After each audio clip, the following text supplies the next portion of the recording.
Welcome to the Safety and Risk Success podcast with me, Christian Harris.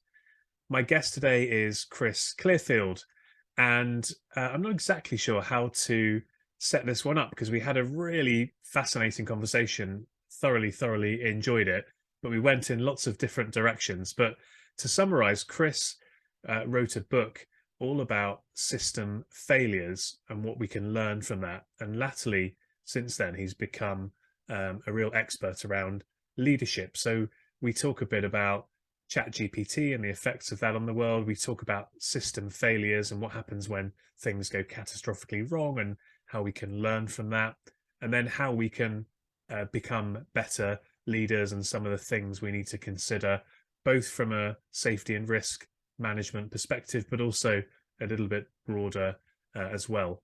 So if you are someone that manages people, if you're someone that's a leader in whatever form of life, I'm sure you'll get a lot from listening to this episode. I absolutely did. I'll be going back and getting some of the pearls of wisdom on a notepad and adding them into my to-do list and making me think about how to implement some of them going forward. So I hope you enjoy this conversation with Chris as much as I did. If you do, let us know on social media. We say that at the end, actually. Do a LinkedIn post, tag us both in, and let's carry on the conversation. Hope you enjoy it. Cheers. Welcome to the Safety and Risk Success podcast with Christian Harris. We believe that proactive safety and risk management powers business performance. Each week we explore this theme, sharing guests, stories, insights, trends, hints and tips. You can find us on all the major podcasting platforms, and video versions are available on YouTube. But for now, let's join the conversation with Christian. Thanks for joining me on the podcast today, Chris. Christian, I'm really excited. Thanks for inviting me. It's a dark evening here in London, and how's the weather where you are?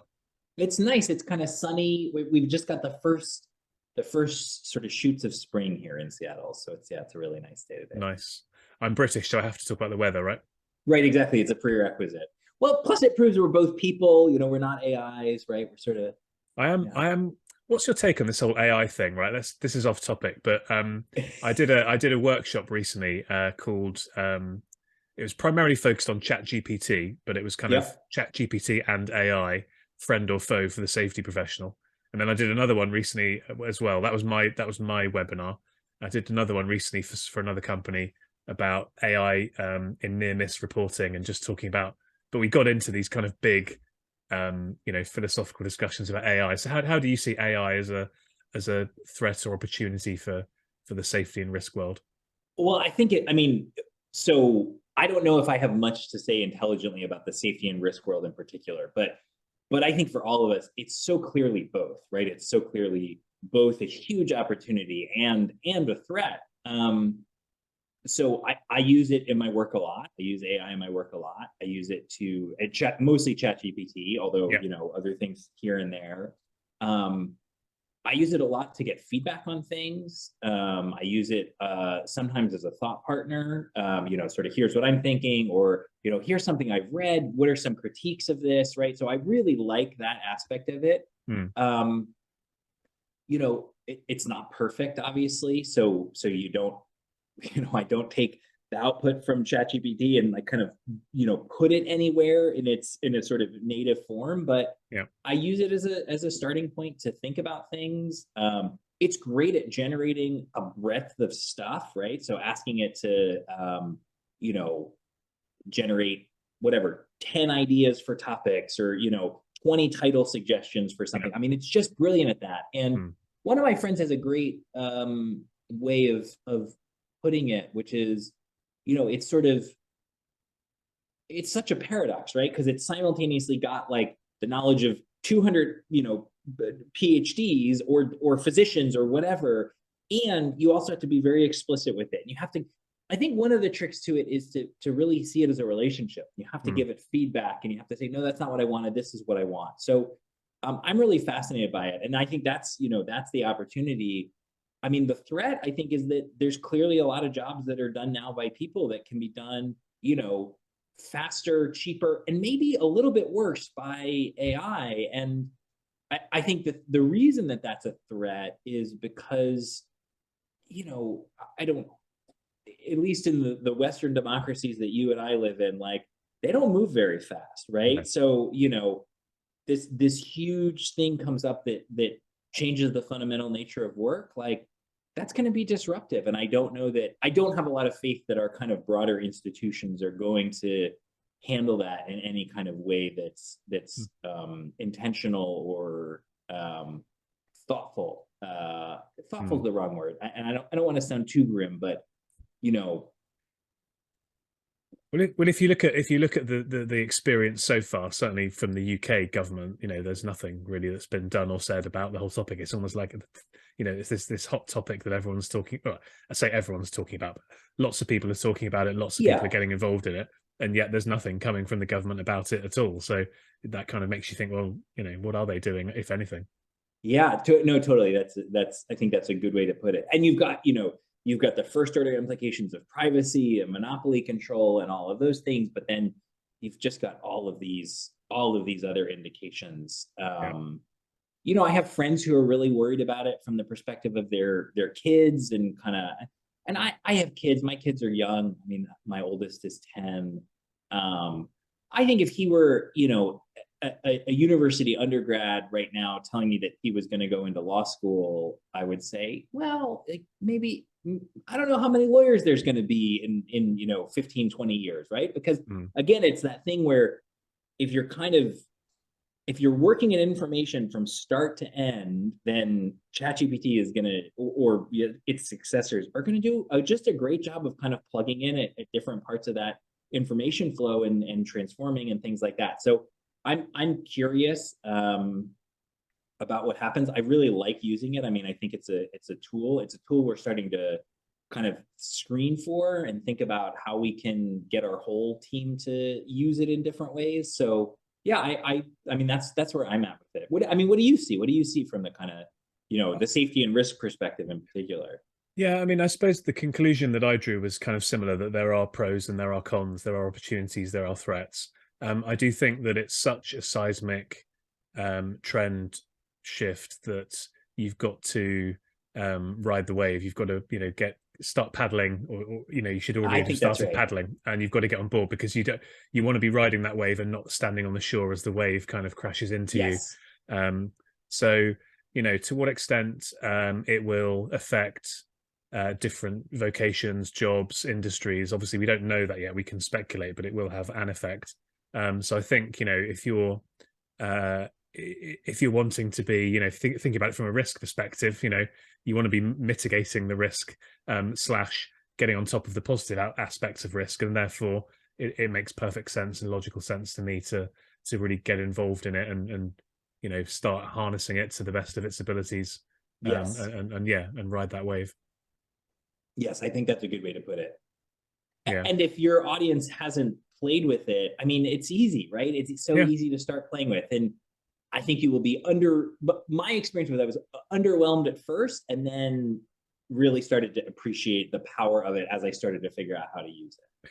It's a great example of, I can't remember what this theory is called, but basically every action has a equal and opposite reaction.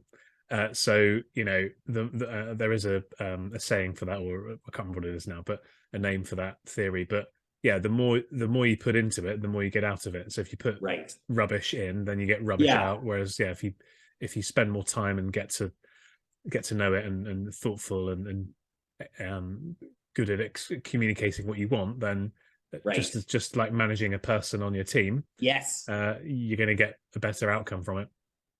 Yeah, it's really easy to set it up for failure.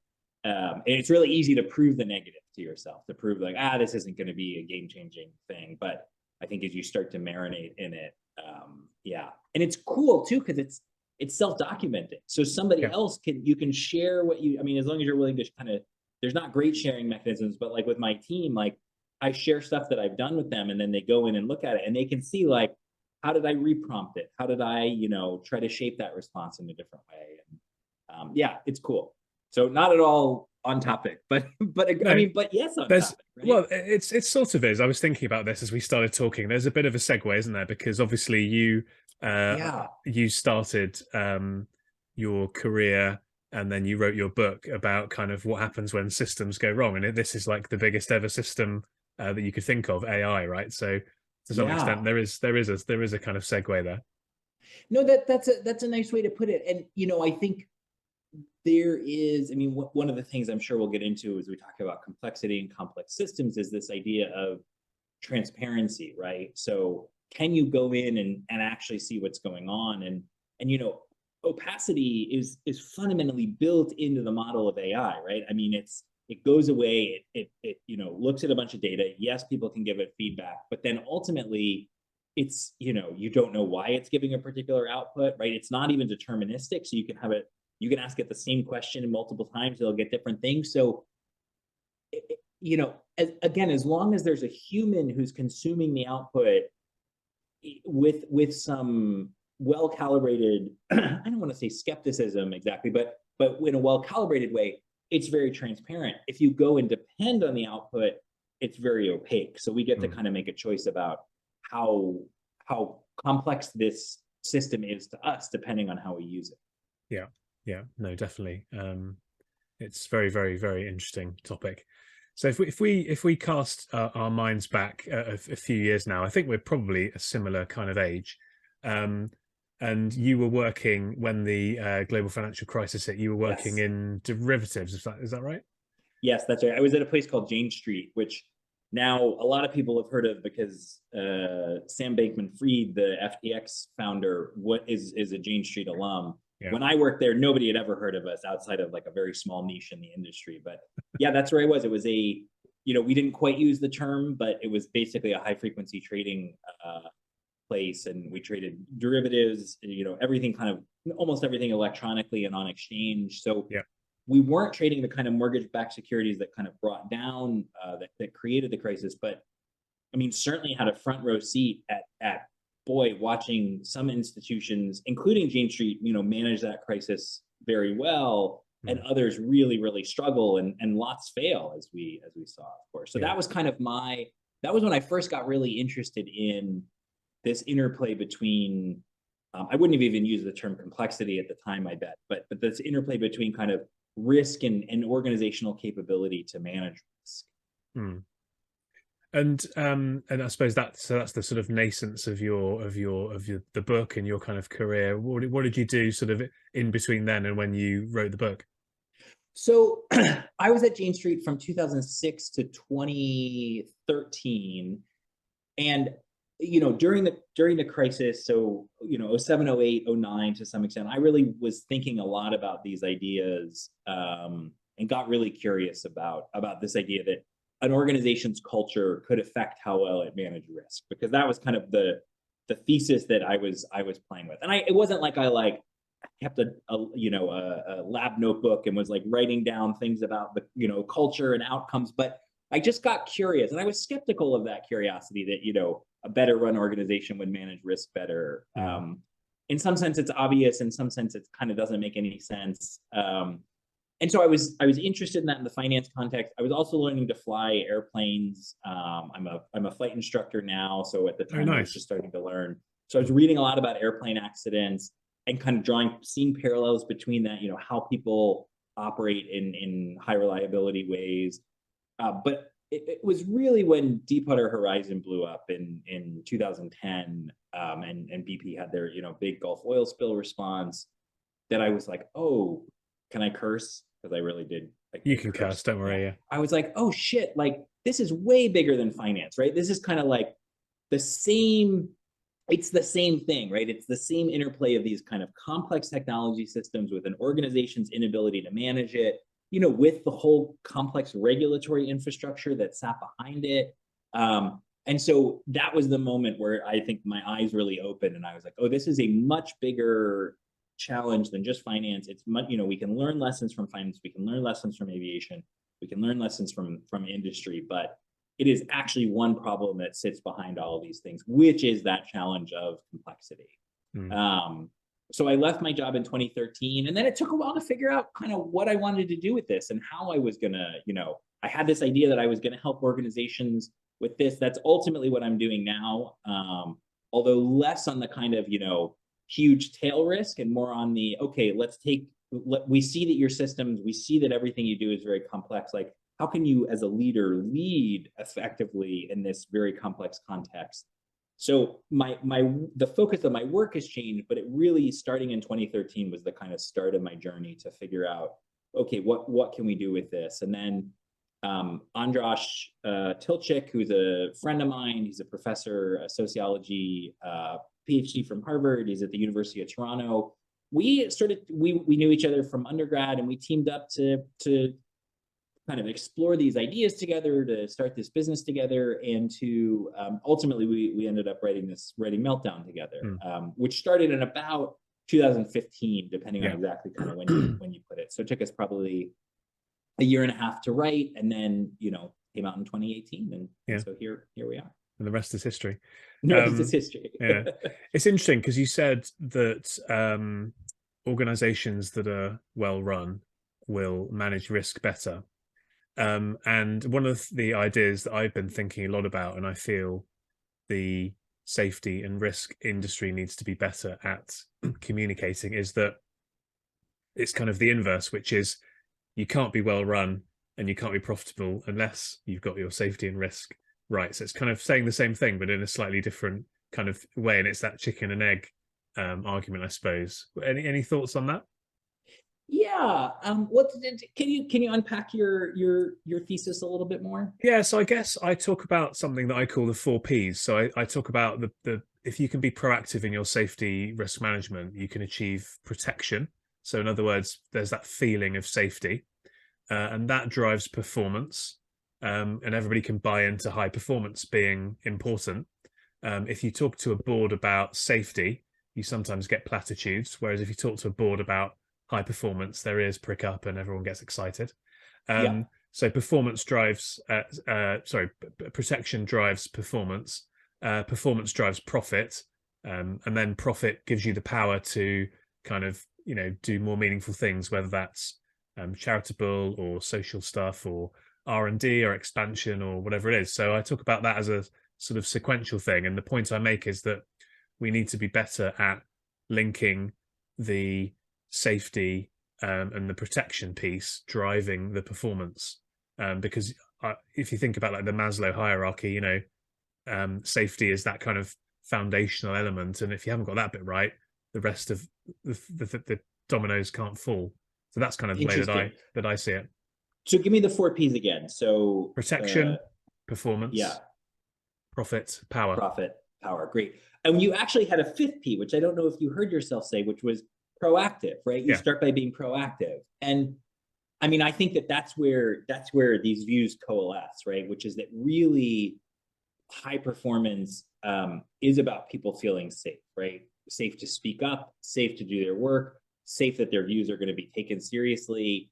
And you can see so clearly that that's at the root of creating a safe, a physically safe workplace, and at the root of creating a perform and innovative workplace. And I think you're spot on. There we go. Well, thanks for joining me today on the I love it. Getting back on to the journey then. So you wrote the book, which has become really well known work about understanding systems and organizational failure. What would you say was the most kind of surprising or maybe counterintuitive idea that came out of the research and writing the book? So something you weren't expecting or people would not have expected from it? I think there were 2 things for me, both of which were kind of different consequences. And then if I can add a postscript for a 3rd thing that kind of emerged long after the book. But the first 2 things were, one, the role of complexity in wrongdoing. And so that's something that we really emerged from the work and the research that we were doing. So complexity, we talked already a little bit about, this idea of there's part of what makes the system complex is, there can be a lot of moving pieces, the interactions matter a lot, but also they tend to be opaque. So, financial crisis, right? The systems were opaque because everything was modeled, right? And it was modeled at such a scale where you couldn't easily, unless you looked for the details, you couldn't easily see and understand the details. Deepwater Horizon, right? That's an opaque system, in part because it's a mile under the surface of the sea, and then this well drilled miles under the surface of the earth, and that creates this situation where the operators on the rig had to rely on these indirect indicators, looking for pressure signals and things like that. So we have this mental model of like, it's a very physical thing, but actually it becomes very abstract. So it turns out that this kind of lack of transparency also creates these opportunities for wrongdoing, which I think are really, really fascinating. So we wrote about Volkswagen Dieselgate in there, the Volkswagen emissions scandal. And it's really interesting because even the language that the regulators use is this language of, well, Volkswagen had a defeat device on the cars. And when I hear that, I imagine this thing kind of bolted onto the engine, right? But that's not what it was, because the language of a defeat device probably comes from the 1960s or 1970s, but now engines are all computer controlled. And so the defeat device was, tweaking some parameters in the engine control unit, right? It was a very kind of subtle thing that was easy to bury. We also wrote about Enron, right? About the mark-to-market accounting and the fraud at Enron, and it's just a really interesting, I think, kind of corollary of having a system that's very opaque, that you really have to pay a lot more attention to an opaque system if you're in a position, like somebody who's doing risk at a financial institution, for example. The more opaque your system is, the more chance there is for wrongdoing.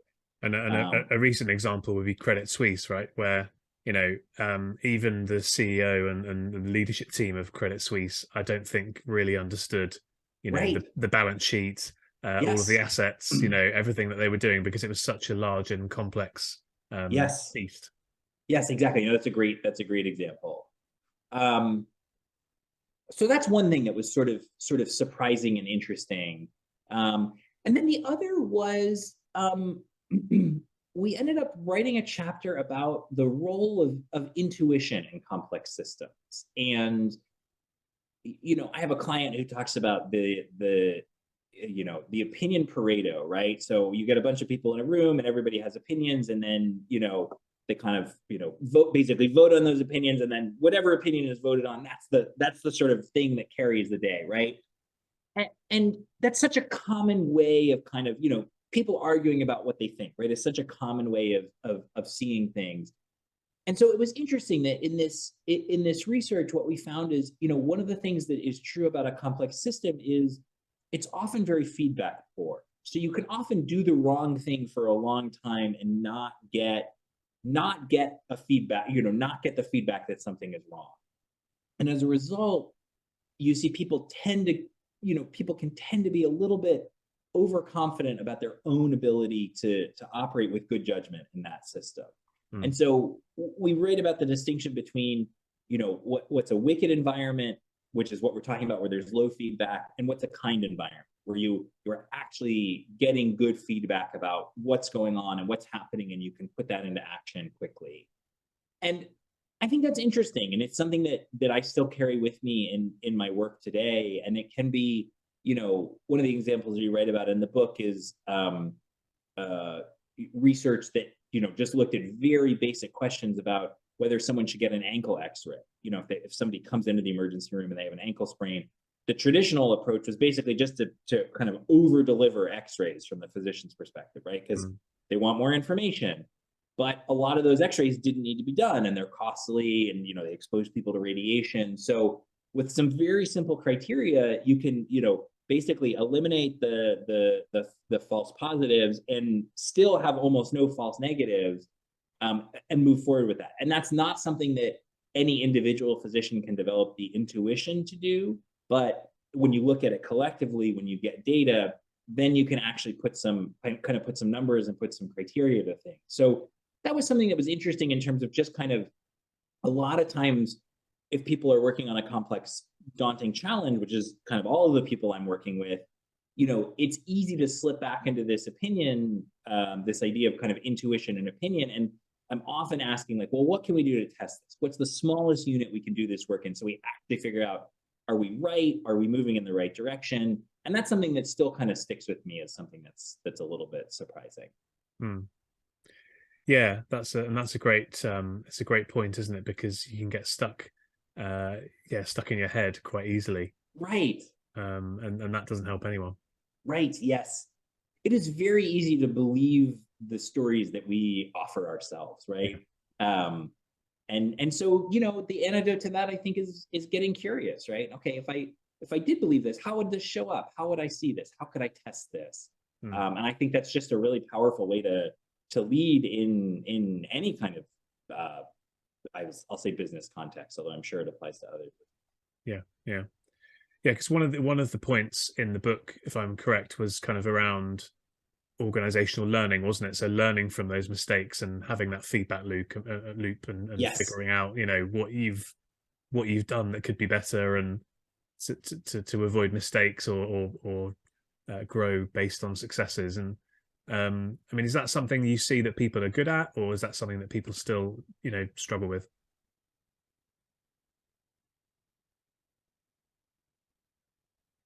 I think the answer is kind of both. It's interesting, right? And I will say I think it's one of the blind spots. I mean, I'm very proud of Meltdown. I think it's a great book. I think we did great work in it. It's fun too. Like, it's a fun, for a book about disasters and catastrophe, like, it's a pretty fun read. But one of the things I think I was a little naive about when we wrote it was how easy some of the things seem, some of the suggestions we make, how easy they seem, but how hard they actually are.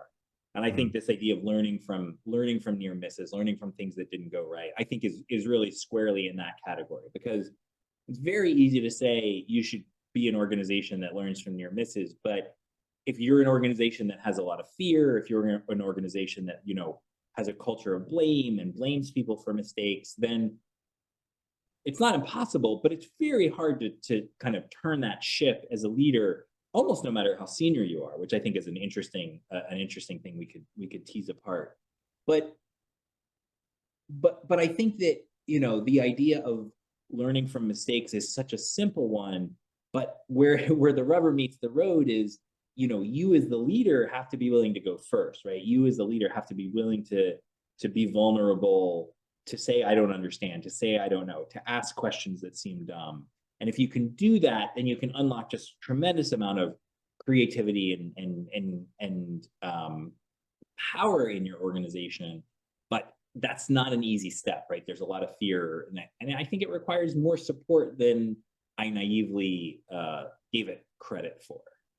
Yeah, although I guess, a counter argument to that would be that it's the right advice, so therefore it should have gone in. And actually, if you want a message to stick, then it needs to be clear and simple and to the point, and actually, understandable by as many people as possible. And that's a very clear and understandable message. And yeah, of course, there's going to be a bit more detail, and it's going to have to be shaped and edited slightly based on your individual circumstances. But obviously, you can't write a book for every single reader. You've got to be dealing in sort of slight generalities, I guess. Well, totally. And I think, I think we're on to something in this conversation with, like, the importance of learning from mistakes, near misses, also things that went well, right? We also can learn from things that went well. And I guess and I'm with you. Like, I still think that I wouldn't, if the publisher came back and said, do you want to revise the book? Do you want to take that you wouldn't chapter take it out? I would say, no, not at all. But I don't think I had enough of a sensitivity to how hard that actually can be. As a leader in many organizations, even in organizations that are quite good at this, it's still hard to sort of, hold your hand up and say, hey, I messed this up. No, it is.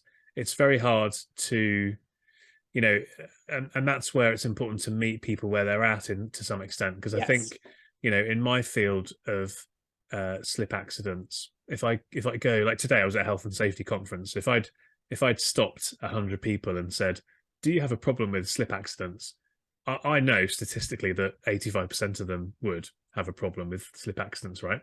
But if I'd asked them that direct question in a quite abrupt way, they'd pretty much all say no, and that's partly because Right. of being British, and you know, we're not confrontational and whatever. But um, whereas if I'd asked them a better question and kind of tried to understand them and meet them where they're at, then they probably would be more open to talking, and I could figure out that, yeah, 85% of them do have this problem. So I think it's interesting about, yeah, just trying to figure out that best way of positioning the conversation you need to have, and that's important as a leader. You know, very, very important as a leader, isn't it, to bring people with you on that journey.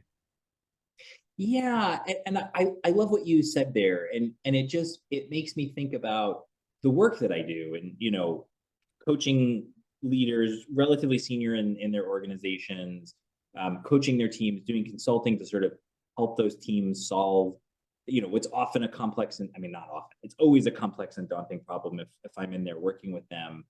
But where we always start is with what's working, what's I don't want to say what's working well, because that's too pat, but it's like, what is the competency expressed in the existing behavior? So, because there always is one, right? Because we are fundamentally adaptive as humans, as teams, as organizations. Like, we adapt to our circumstances, usually without even knowing it. And so we take something like not discussing errors, right? It's easy to say, well, you need to discuss error, that's to help you learn, but if you take a step back, as I get to do in my work, it's like, okay, well, let's get curious about what's happening here. So what are folks doing instead of discussing? Well, they're really protecting themselves, right? They're protecting themselves from critique. I'm like, boy, that's really useful. If you're in an environment that feels like you're not safe from other people's, criticism, and that, maybe your job might be on the line, et cetera, then like,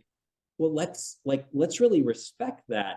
But we can also start to experiment and start to play a little bit. Like, is this a fear that's grounded in reality, or is this a fear that I've just kind of learned because I've seen it? Like, how can we experiment with this? What can we figure it out? Can we make some agreements as a group? So there are all of these ways to kind of play with that. I think you put it beautifully. Like, the core idea that we want to get better at learning is a great one. The how turns out to be, infinitely complex and different in every circumstance with every team, and I think that's okay.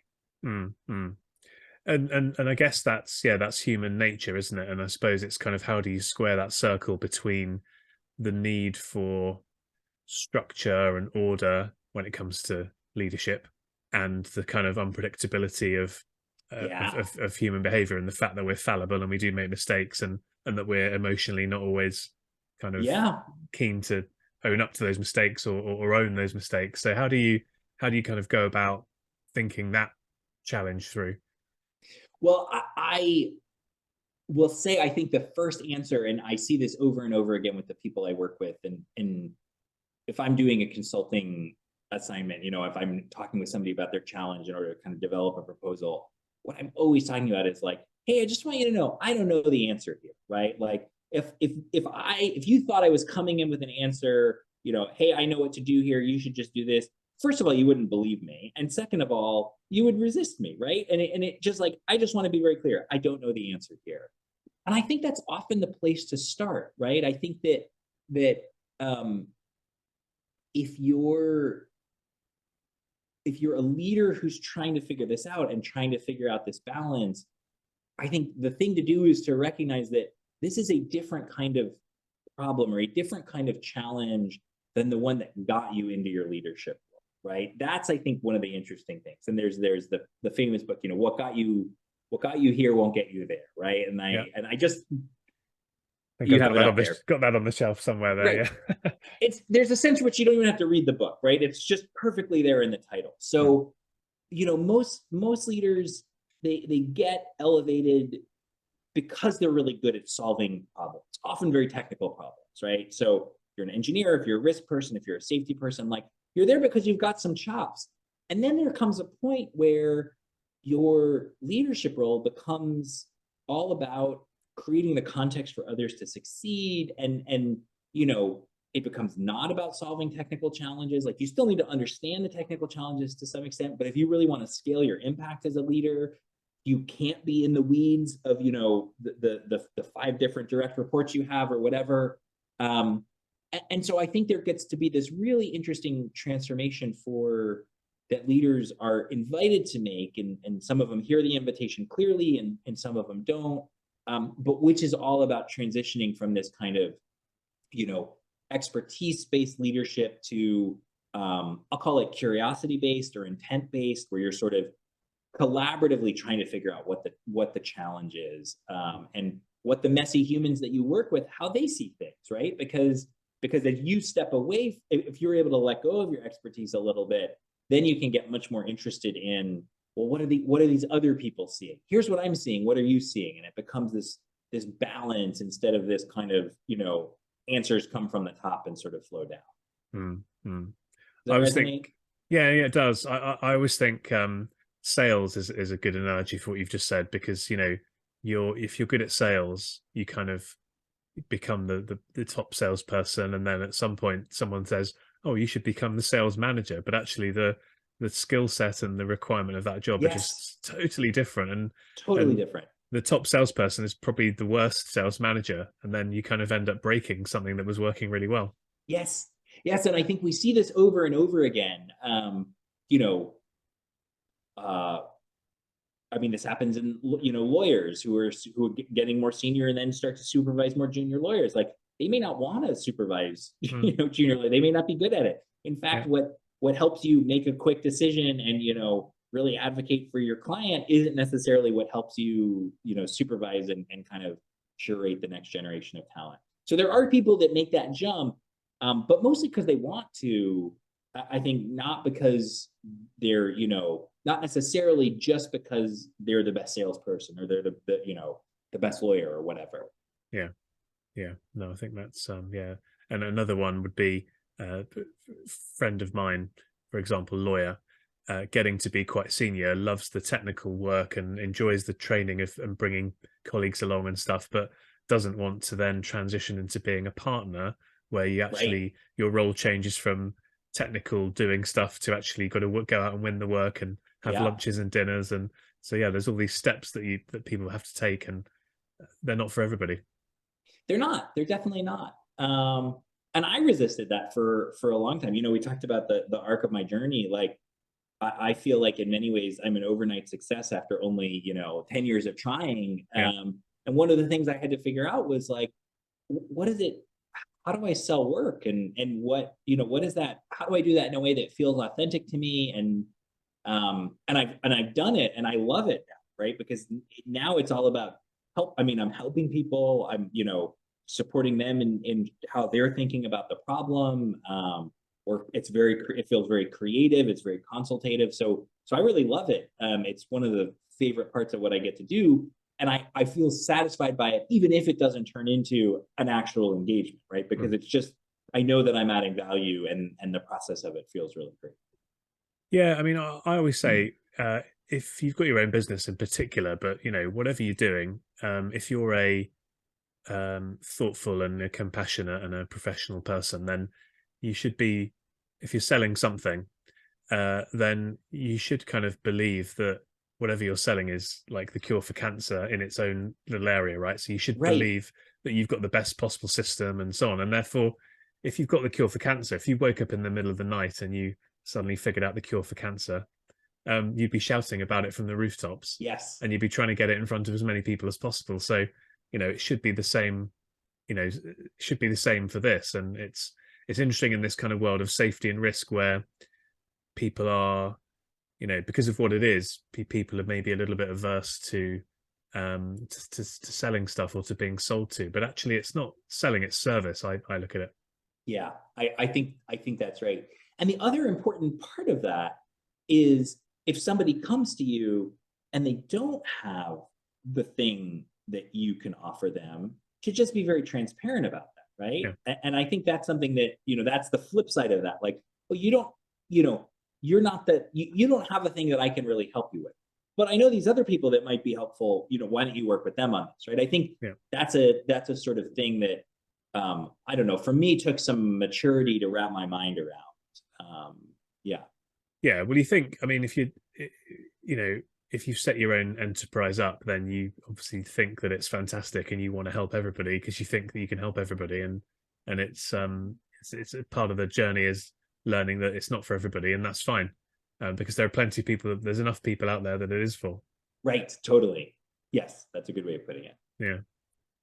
So we spoke a bit about risks and things going wrong, but obviously there is a positive side to taking risks as well.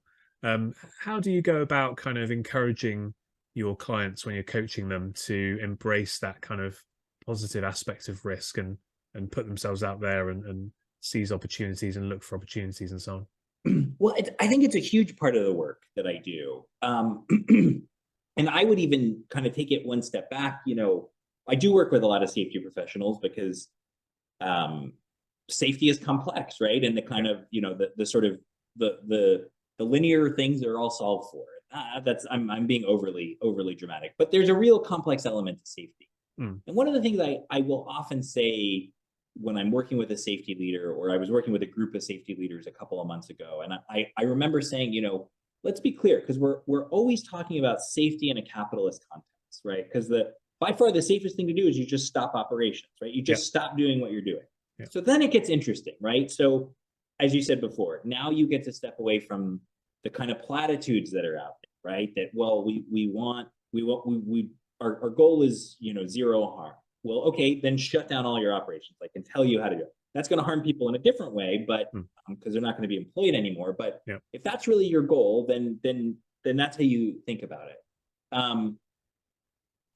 And then I forgot your question because I got so enthused by my safety and capital. It was taking risk. It was about the sort of positive, how to encourage people to see risk as in a positive sense and actually take risk rather than being risk averse and worried about risk. Yes, no, that's great. So, I mean, I guess the reason that I got on my little soapbox there about safety in a capitalist context is because everything we're doing in business is about taking risk, right? Like that's literally all it is. You're taking a risk, and somebody is paying you to take that risk, and you are injecting know-how into it.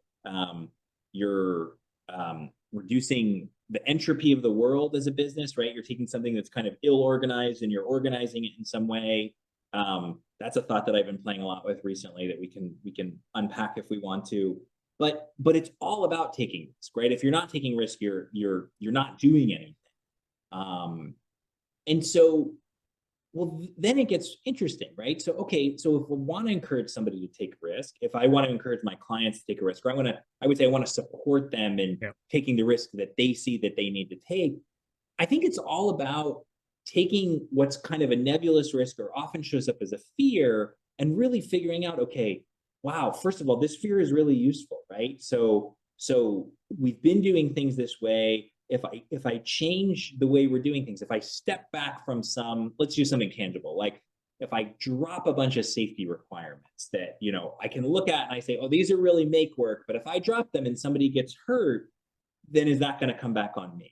It's like, well, okay, there's a risk to drop them. So let's figure out, it's really smart to be risk averse in this context. So, well, what can we do with that? Well, we can start talking with people about the problem, right? We can start talking with people about, here is the challenge that we see. We're wasting a bunch of people's time. We're wasting a bunch of money. Tying it back to money is really important. Again, capitalist context. So you can get somebody's attention, who is the board or somebody senior in the organization and say, hey, I think we need to try to simplify this, or you already been given the mandate to simplify it. I think then what you get to do is you get to have this kind of directed humility, right? Where it's like, here's what I want to try. We don't know how it's going to turn out. Here's what we're going to measure to see if it's actually having the effect we think it's going to have. And we're going to start small. We're not going to drop this as a huge, monolithic change across our organization. We're going to work with people that have a good relationship with, that are interested in testing this. And if we do that, then you can see we've kind of taken this fearful, nebulous thing, and we've sort of, chunked it up into a bunch of different steps, each of which we're going to get really good data on. So we're talking to somebody and they say, that sounds crazy, I would never do that. We're talking to somebody in an operations role who says, actually, I think these things are really important for my group to be safe, my team to be safe. Well, then we stop, right? But we get to kind of go and progress this. And then we get to, with our directed humility, we get to actually see, are we right? Like, is our instinct correct here? Do we see better outcomes? Do we see, better performance? Do we see, the same, if not a better response in terms of people's safety? Is it cheaper? Are people able to work faster? I mean, there's so much to do.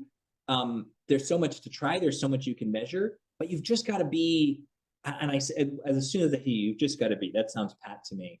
I think the way through this is to really be curious and be experimental and take this big nebulous fear and really figure out, well, what are you afraid of? And who can you recruit to your cause to really have an impact and to really move something forward?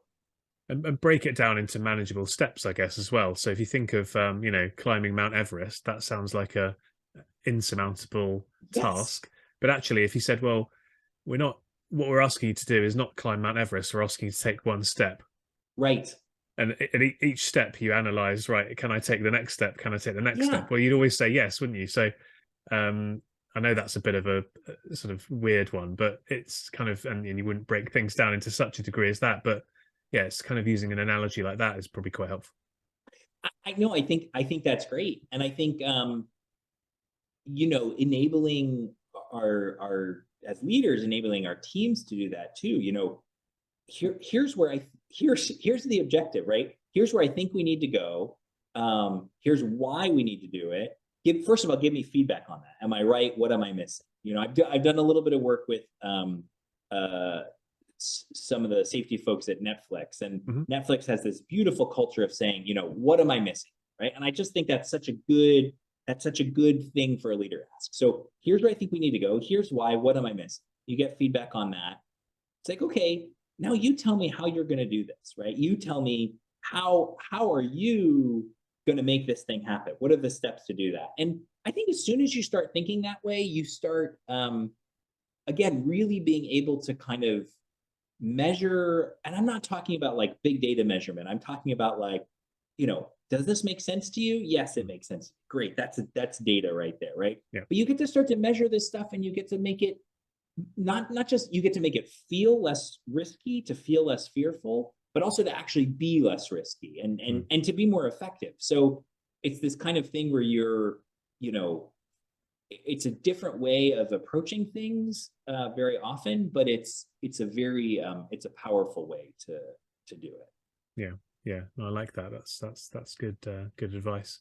So I'm going to try and wrap a bow around this conversation and tie a nice little knot at the top of it by bringing us back to the start in some way. So let's give that a go. So 3 tips that the audience could go away and think about if they are kind of a leader seeking to build a resilient, proactive team, that can perform well in a increasingly sort of complex and uncertain world. And that's the tie back into ChatGPT and AI. Yeah, that's it. Well, what I want to do over here is go to ChatGPT and ask it to give me three tips. Just three good leadership tips, in other words. But I've made it more complicated just to tie it back into the start. Well, let's see what we can do with this, Christian. So, I think one of the things that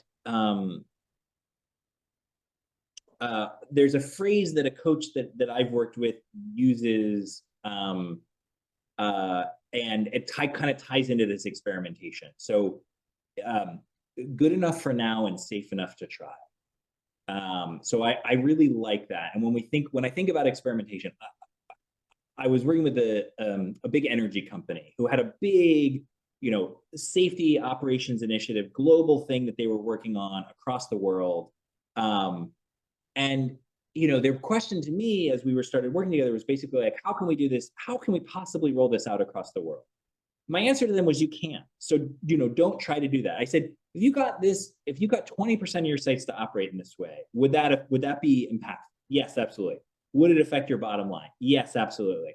Why don't you just try for 20%, right? Like, we have this whole idea that we need to, we go for completeness, but instead just sort of try, right? Start, see what works, get some momentum. And that's exactly what they ended up doing. And now their team is 10 times the size that they were because they're effective. Now, instead of pushing this change on people, people are coming to them and saying, hey, I need your help. Can you help me do this? VPs at the company are coming and saying, hey, you need to do this for for my sites. And they're saying, well, your sites aren't quite big enough, so they managed to really flip this dynamic. So good enough for now, safe enough to try. I think we really go for perfection kind of too much in lots of parts of our life and our work life. That's one thing. Don't know mind, right? So really being as a leader, I mean, even in this context, the leader that I'm working most closely with on this project, he sort of said to me, like, hey, I know it's worked on the previous 5 sites, but that might not work on site number 6, right? That might not work on site number 7. So always showing up with this kind of balance of direction and vision, but also curiosity. I think that's another thing, really being able to embrace that don't know mind. Nice. Yeah.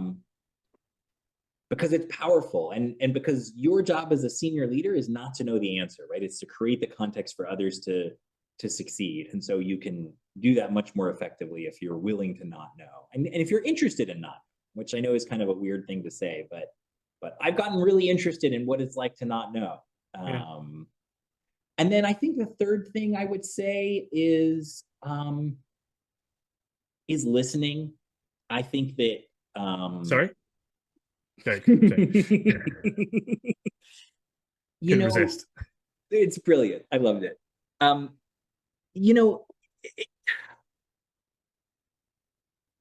mean, so many of us are trained to do this, right? So many of us are trained to, like, give our opinions. We're rewarded for giving our opinions. And there's a real place for that. But I think the ability to just listen deeply to someone and to one of my teachers gave me the phrase the other day, listen as if your life depended on it. I really like that, because it might, right? Maybe not in the direction of your life can change based on a single sentence that somebody says.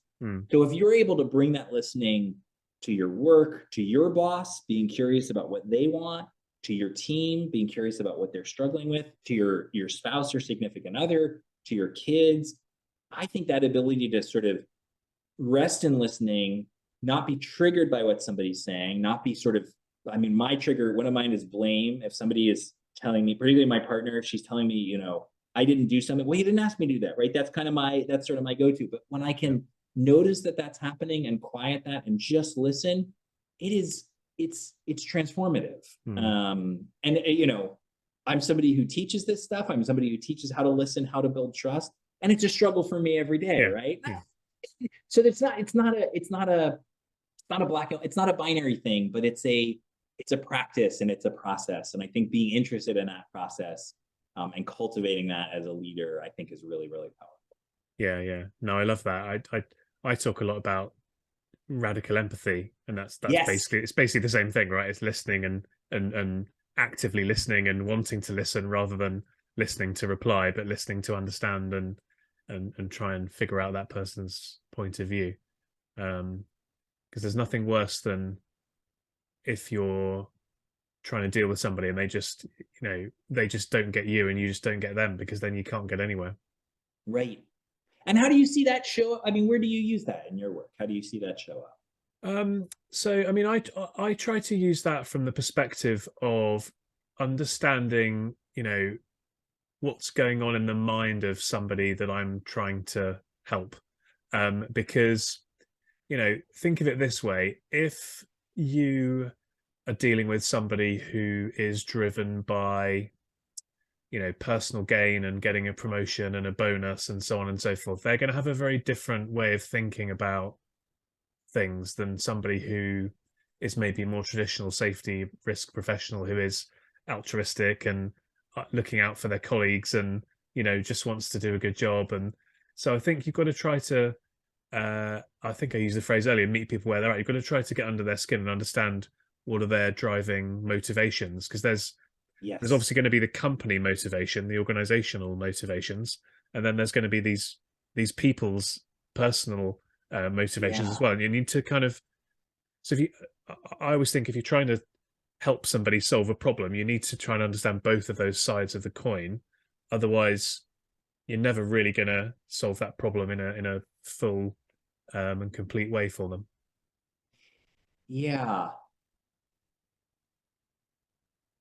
And I think maybe a way to put that, and I'm curious if you think about it this way too, is that, relationships matter. So yes, there's incentives, yes, there's performance targets, but when somebody that you have a relationship with comes and asks you for help with something or to do something, I mean, that whatever comes next is built on the strength of that relationship. It's not built on, what your KPIs are or whatever. Like, yes, we manage to those, but relationships matter. And they're, I think, one of the most important things, if not the most important thing in how we do this work effectively. Yeah.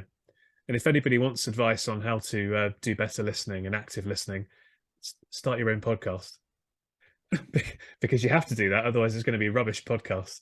And it's all about having a great conversation with people, like we've been having, right? You're not here broadcasting, you're here actually just being the prompt to try. You're the chat GPT right. prompt. I'm trying to extract some good stuff, but actually I've my listening, my empathy, and all of that good stuff has all massively improved as I've done these 100-odd podcast that's episodes. Lovely. Yeah, I bet that wasn't something you expected when you started it, was it? No, it wasn't. I mean, I've been a massive podcast fan since podcasts started, and I'd thought, I'd often thought about doing one, and then a couple of other people started safety podcasts. They sort of beat me to the punch. I thought, oh, maybe I shouldn't do it. And then the real driver for me was lockdown, because the sort of negative self-talk I had was, oh, these people are already doing one, so should I be doing one as well? One. And the second thing was, the sorts of people that I'd like to interview, it's going to be very difficult to tie them down, and I'm going to have to figure out like how to go and set up an interview in their office, and and so on and so forth. So when COVID hit, and it was kind of like, well, the second one was dead easy, because it was like, right, let's hop on a Zoom and do an interview. Then it became so much easier to just do it. And something else you said resonated around this podcast journey as well, and my philosophy about a lot of other things, which is that progress is better than perfection. So or another way of putting it is prolific beats perfect. It's better to put something out there and for it to be a 7 out of 10 than for it to be a 9 out of 10 in draft form and never actually go out into the world. Totally. And I have that. It's so funny that you say that, because I started my own podcast. I'm trying to think when, probably also during the pandemic. Ultimately decided it wasn't the right thing for me, but just the act of overcoming the fear of not putting myself out there, or overcoming the desire to be perfect in it.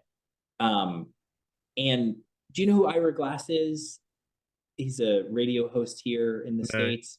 He co-founded a program called This American Life, and from that, the Serial podcast, which I bet you've heard of, if not listened to. I've heard of, because I was following what was it called? Podcast called Startup. Yes. So that they're all kind of interconnected in some way. Exactly. So that's exactly right.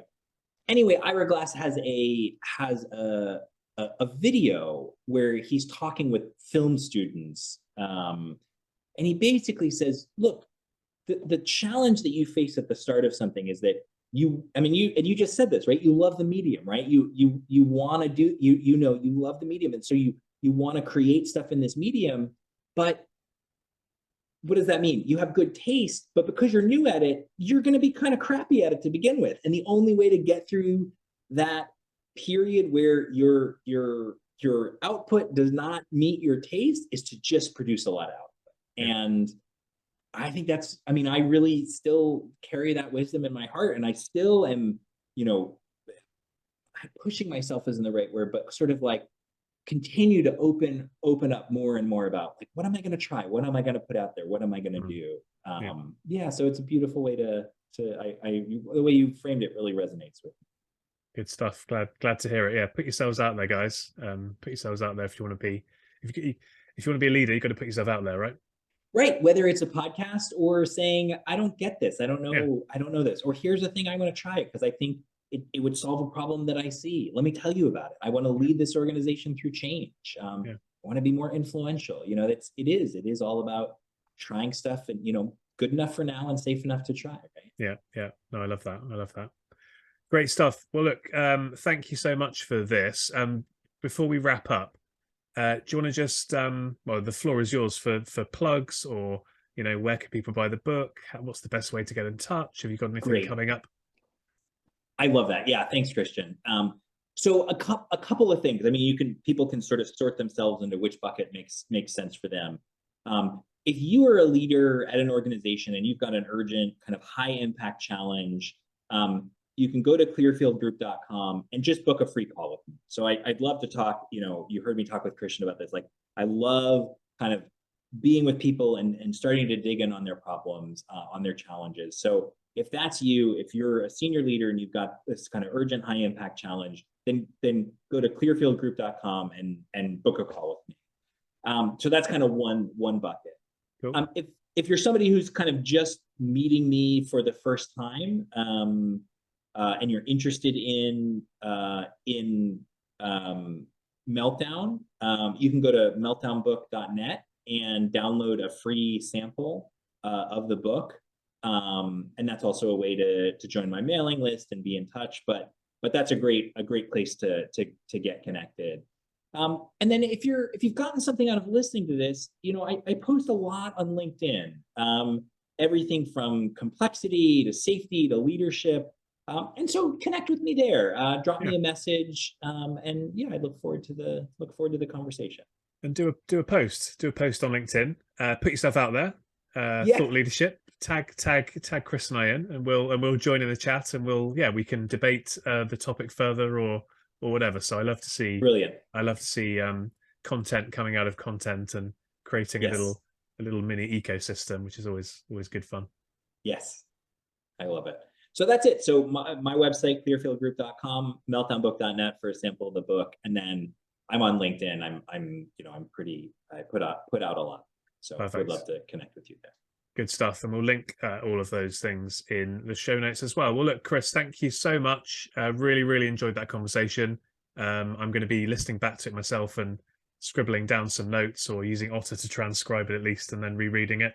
And then ask GPT for the takeaways, right?